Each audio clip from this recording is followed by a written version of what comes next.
Have you ever wondered what would happen if fate knocked on your door on the darkest night of your life?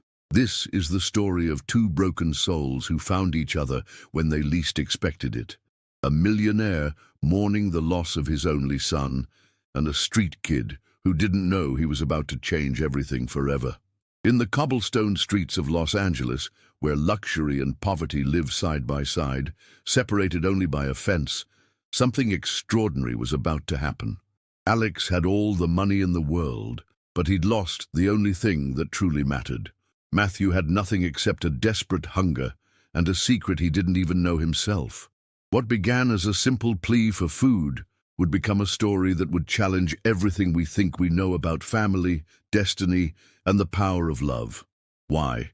Because sometimes the answers we need most come in the most unexpected ways. And sometimes saving someone else is the only way to save ourselves. This isn't just the story of a kid who knocked on a door. It's the story of how a life can change in a single night, and how true love can be born even in the most broken places. Prep yourself for a story that will make you question everything you thought you knew about what it truly means to be family. Rain hammered against the windows of the mansion in Beverly Hills like desperate fists. Alex Mendoza was slumped in his Italian leather armchair, a half-empty bottle of Mr.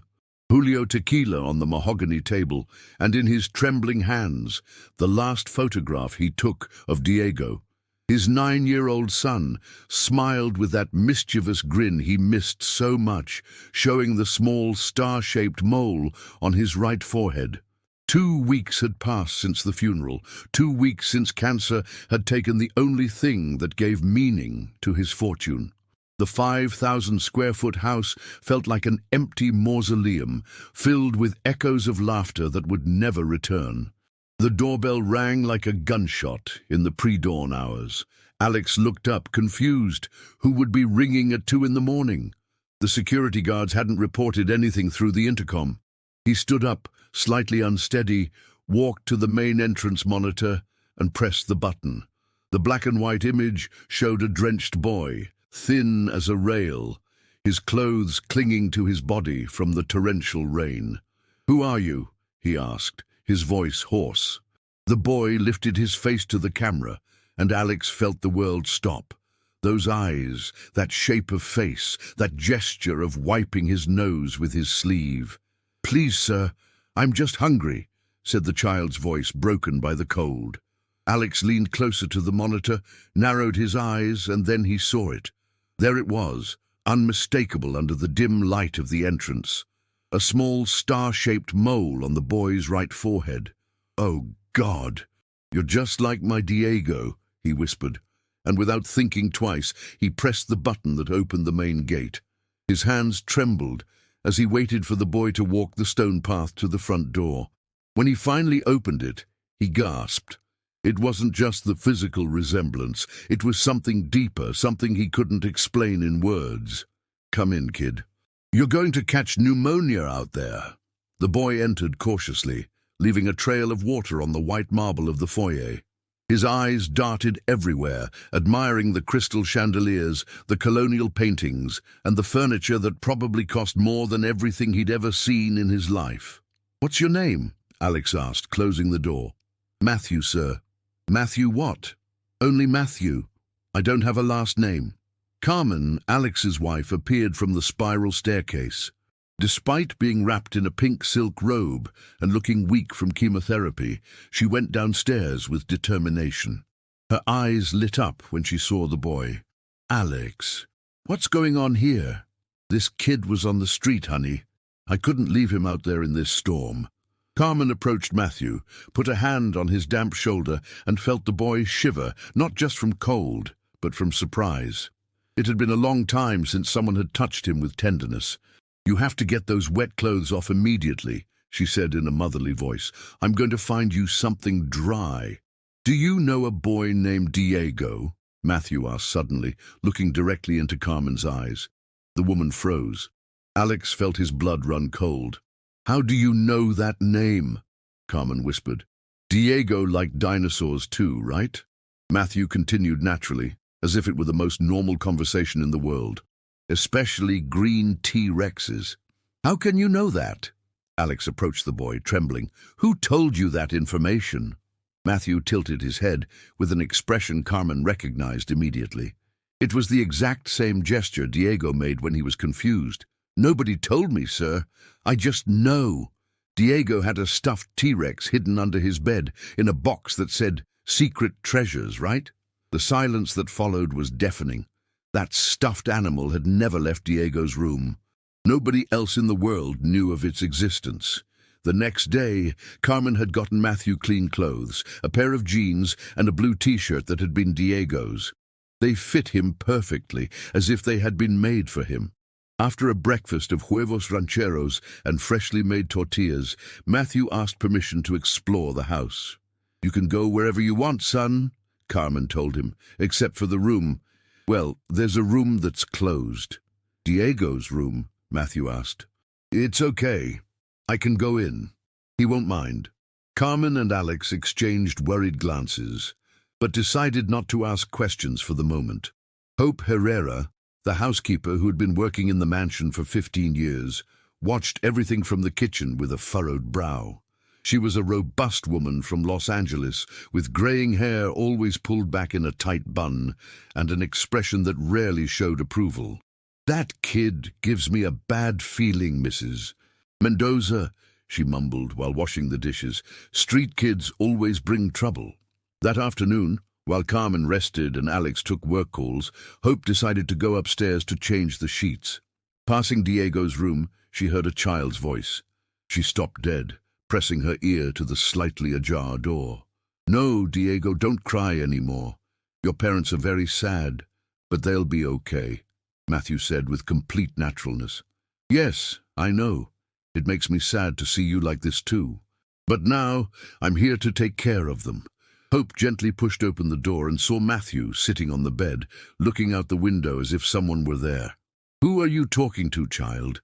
she asked in a trembling voice. Matthew turned calmly. "To Diego. He says don't cry anymore, that he's okay, and that nothing hurts anymore." "That boy is possessed!" Esperanza screamed, crossing herself 3 times. "Holy mackerel, protect us!" Carmen came running, followed by Alex. "What's happening here?" "Ma'am, this kid is talking to ghosts. This isn't normal." Matthew got off the bed and walked to Carmen. "Diego says you feel guilty because the last time you got mad at him was when he spilled chocolate on your favorite white dress. But he says he's forgiven you already and that he was never angry with you." Carmen put her hands to her mouth. Her eyes filled with tears. That fight had happened 2 days before Diego died, and she'd never told anyone about it. The next 2 weeks passed with a tranquility the Mendoza family hadn't experienced since Diego's death. Matthew had adapted surprisingly well to the routine of the house. He woke up early, helped Carmen with small tasks, and in the afternoons he drew pictures that always included 3 figures: a tall man, a woman with long hair, and a smiling child. Alex had decided to enroll him in Christ School, a private school in Beverly Hills.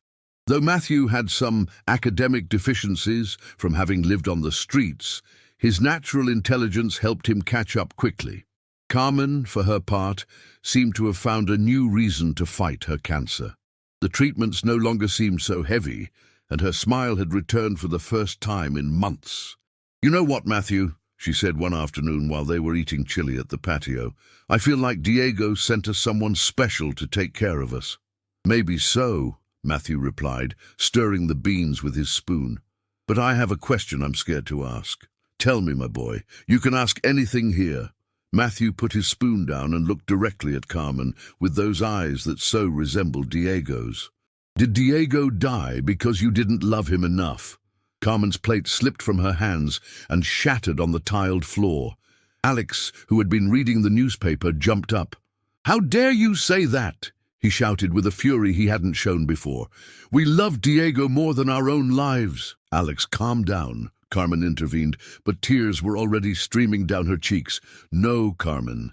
This boy needs to understand that Diego died because he was sick, not because we—" "But Diego told me something," Matthew interrupted, unfazed by the shouting. He told me that before he died, he asked for one thing at the hospital. What? Carmen whispered. He asked God to send him a little brother to take care of you when he was gone. A little brother who looked just like him, so you wouldn't feel so alone. The silence that followed was different from all the previous ones. It was a silence filled with amazement, because those had been Diego's exact last words before closing his eyes forever. The family harmony shattered like glass one Tuesday morning. Alex had placed his father's inherited Rolex watch on the nightstand, as he had every night for the past 20 years. It was a unique piece, with inscriptions on the back that read, "For my son, may you always arrive on time for life. Dad." When he woke up, the watch was gone. "Carmen, have you seen my watch?" he asked while combing his hair in front of the bathroom mirror. "No, honey. Are you sure you put it there?" "Completely sure. I've put it in the same place for years." Carmen noticed the worry in her husband's voice. That watch didn't just have monetary value, it had immeasurable sentimental value. Alex searched the entire room, checked drawers, the closet, even under the bed. Nothing. He went downstairs to the kitchen where Matthew was having breakfast. "Have you seen a gold watch, son?" "No, sir. Did you lose it?" Before Alex could answer, Hope came in from the back patio with a strange expression on her face. "Mr. Alex, I need to talk to you. Alone." Carmen and Matthew exchanged glances. The boy felt a knot in his stomach, as if something bad was about to happen. In the library, Hope closed the door behind her. "Sir, I don't like to gossip, but last night I saw the boy leave his room around 2 in the morning. I thought he was going to the bathroom, but he headed for his room." "Are you suggesting Matthew?" "I'm not suggesting anything, sir. I'm only telling you what I saw. Hope, that kid is sleeping here out of our kindness. You're not going to accuse him without proof." "Want proof? Come with me." They went up to Matthew's room. Hope went straight under the bed and pulled out a small shoebox. "I found it under his bed, sir," she said, opening the box. There was Alex's watch, along with some $500 bills and a gold bracelet Carmen had lost the week before. At that moment, Matthew entered the room. "What are you doing here?" Alex lifted the box with trembling hands. "Can you explain this?" Matthew saw the contents and turned pale. "I didn't steal it. Someone put it there," he cried desperately. "I swear it on Diego." "Don't you dare mention my son's name," Alex exploded. "You're a little street rat." "Sir, please, check my backpack, check everything, but I didn't steal anything." Alex opened Matthew's backpack and found more money hidden among the notebooks. His heart broke into 1,000 pieces. "You have 1 hour to get out of my house." The rain had returned to Los Angeles, as if the heavens were weeping over the injustice happening in the mansion in the hills. Matthew packed his few belongings in the same worn backpack he had arrived with, while Carmen cried silently from her bedroom door. "Alex, this is wrong," she whispered to her husband. "That boy isn't a thief." "The proof is there, Carmen. I can't keep putting our family at risk." "What family?" she replied bitterly. "It's only you and me, and you just threw away the only ray of sunshine we've had since Diego died." Matthew went downstairs carrying his backpack. He stopped in front of Alex, who avoided looking him in the eyes. "Sir, I just want you to know that I love this family very much, and that Diego is going to be very sad when he finds out what happened. Go, before I call the police." The mansion gate slammed shut behind Matthew with a metallic sound that resonated like a final sentence. The boy walked in the rain through the streets of Beverly Hills, aimlessly, without hope, returning to the world of cardboard and hunger from which he had temporarily escaped. That night, Alex couldn't sleep. At 3 in the morning, his conscience led him to his office. He decided to review the security cameras to confirm what he already knew. He needed to see Matthew stealing with his own eyes to justify what he had done. But what he saw on the monitor left him frozen. The recording from Monday night clearly showed Hope entering his bedroom around 12:30 a.m. She took the watch, then went to Matthew's room, lifted the mattress, and hid the shoebox under the bed. But that wasn't all. There were more recordings. Are you finished stealing everything, Aunt? A young man's voice was heard in the video from the previous week. Alex kept reviewing file after file. Hope had been systematically stealing for months. Jewels, money, small but valuable objects. And her accomplice was a young man who called her Aunt. Holy cow, I've been an idiot, Alex yelled, hitting the desk so hard that he hurt his knuckles. He ran to Hope's room, but found it empty. On the bed was a note. When you read this, we'll be gone. Thanks for trusting us all these years. Hope and Rod.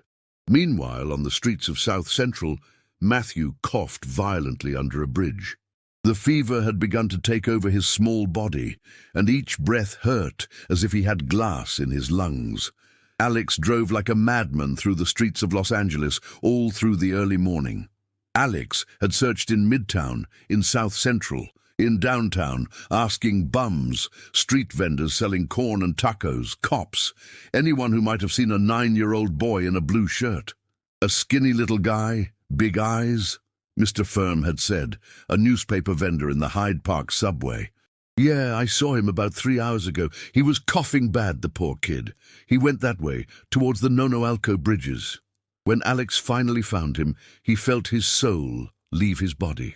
Matthew was lying on wet cardboard under a bridge, shivering violently. His breathing was ragged, and his lips were purple from lack of oxygen. He ran over and knelt beside the boy. "Matthew, son, wake up!" The boy opened his eyes with difficulty. His pupils were dilated from a high fever. "Mr.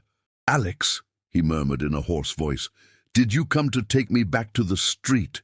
"No, son, I came to take you home." "Mom, Carmen, don't abandon me," Matthew delired, extending a trembling hand towards the void. "I don't want to die like Diego. I want to stay with you guys. Forgive me, son. Dad's here." Alex whispered, his voice breaking, lifting the boy into his arms. "Dad's here, and he's never going to leave you again." He rushed him to the General Hospital in Beverly Hills, the same one where Diego had died. The doctors immediately attended to him upon seeing his critical condition. "He has severe pneumonia," explained Dr. Patricia Herrera. "One more day on the street and he wouldn't have made it.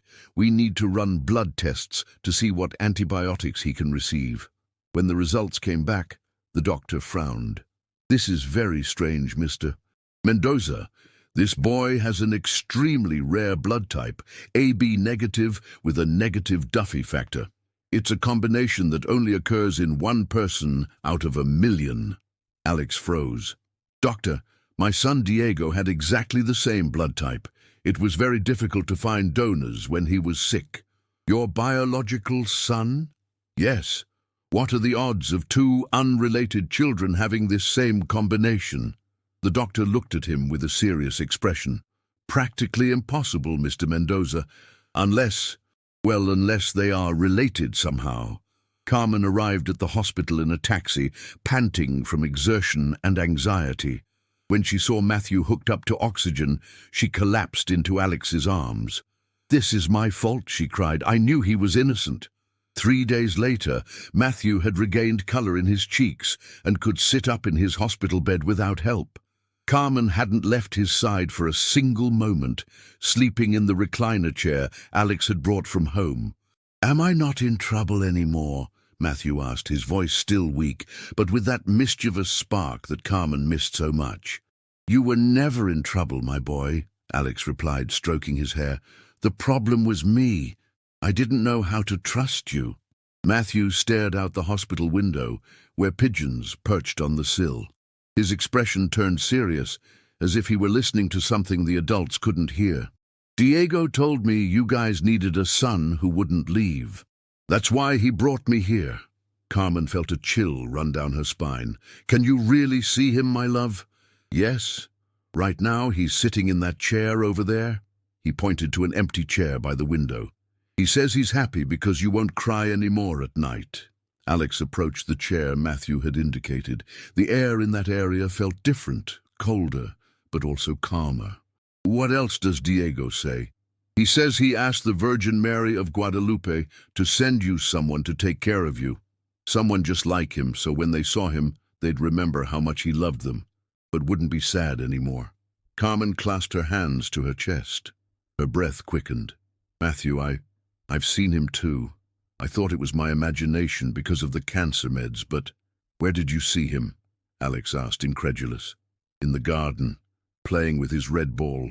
And once I saw him in the kitchen, sitting in his usual spot, smiling at me. But when I blink, he disappears. Matthew nodded calmly. He says he can finally rest easy, because now he has a brother who'll take care of his parents. He says we were best friends in heaven before we were born, and that we made a pact. What pact? Carmen whispered. That if one of us had to go first, the other would come to take his place. So you'd never be alone. At that moment, a gentle breeze stirred the hospital curtains, even though the windows were closed. Carmen and Alex felt an immense peace fill their hearts, as if everything finally made sense. A week after being discharged from the hospital, when life seemed to have finally found its balance, the doorbell rang at the mansion one Sunday afternoon. Alex opened the door to find a woman of about 35, dark-haired, with eyes that had cried too much and hands that trembled as she held a folder full of documents. "Excuse me, sir. My name is Lucy Ram. I've come for the child who lives here. I think he's my son." Alex's world tilted. Carmen appeared behind him, followed by Matthew, who froze at the sight of the woman. "Pardon," Carmen said, clinging to her husband's arm. "My baby was stolen from the General Hospital 9 years ago," Lucy explained, her voice breaking. "The doctors told me he'd died, but they never let me see the body. Here's the proof that my son is alive, and that it's him." She pulled photographs and hospital documents from the folder, pointing directly at Matthew. "He has a star-shaped birthmark on his forehead, just like his father.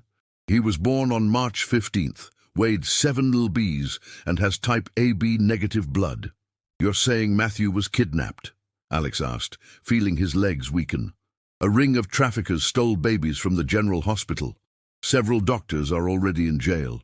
One of them confessed everything. Dr. Ramiro Sanchez." Carmen felt the air leave her lungs. "Alex, that was the doctor who certified Diego's death," Lucy continued, tears streaming down her cheeks. "They falsified death certificates, sold the babies, invented deaths that never happened. When I saw Matthew's picture on social media, I knew immediately that he was my Albert." "Albert," Matthew murmured. "That's what I named you when you were born, my love. Like your dad." "I want to take a DNA test," Matthew said with a seriousness unbecoming of his age. "I need to know the truth." 3 days later, the results arrived by certified mail. Alex opened them with trembling hands, while Carmen and Matthew watched from the sofa. 99.9% compatibility, he read aloud. "Lucy Ram is indeed the biological mother of Matthew Albert Ram." Lucy, who had been waiting in the room, covered her face with her hands and cried like she had never cried before. My baby is alive." Matthew slowly approached her. "Am I really your son?" "Yes, my love. You're my baby, stolen from me when you were only 3 days old. But I don't remember you. I know, my darling, you were so little. But I never stopped looking for you. I never stopped loving you." The silence that followed was thick, heavy with conflicting emotions. Carmen cried silently, Alex clenched his fists, and Matthew looked at everyone as if the world had turned upside down. The most important decision of his life had arrived. Matthew spent 3 days without speaking to anyone, wandering the gardens of the mansion, sketching in his notebook, gazing at Diego's room as if expecting an answer from beyond. Carmen and Alex respected his silence, though inside they were torn with anguish. Lucy came to visit him every day, bringing him tamarind candies, telling him stories from when he was a baby, but without pressuring him. Wednesday afternoon, Matthew gathered everyone in the living room. Carmen sat on the main sofa, Alex in his leather armchair, and Lucy in a chair facing him. "I know what I want to do," he announced, with a determination that surprised everyone. "Tell me, my love," Carmen whispered. Matthew looked directly at Lucy. "You gave me life, and I'll never forget that. I know you love me, and I love you too." Lucy smiled through her tears. But Carmen and Alex, they saved my soul. They showed me what it means to have a family. They gave me what I'd never had, a home. Are you sure, my love? Lucy asked, her voice breaking but understanding. Lucy gave me life, but you gave me my soul, he declared, looking at Carmen and Alex. I want to stay here. I want you to be my parents forever. Carmen rose from the sofa and hugged him with a force that seemed to want to melt him into her being. Alex joined the hug, and for the first time in months, the three cried tears of happiness. And what do you want to happen with me? Lucy asked, wiping away her tears. I want you to be my friend, to come visit me, to tell me about my biological dad. But I want to live here. Lucy leaned in and stroked Matthew's hair. I understand perfectly, my boy. They gave you what I couldn't, and that's okay. Matthew looked at her with those wise eyes he had. You know what I think happened? I think Diego and I were switched by fate. He went to heaven to prepare the way for me, and I came to heal his parents' broken hearts. We were best friends up there. 6 months later, in the family court of Miguel Hidalgo, Alex and Carmen Mendoza formalized the adoption of Matthew Albert Mendoza Ramirez. Lucy was present, signing the documents relinquishing her parental rights, but not her place in the boy's heart. That night they ate chili, watched a dinosaur movie, and Matthew fell asleep between his parents on the large living room sofa. Diego could finally rest in peace. His mission was accomplished.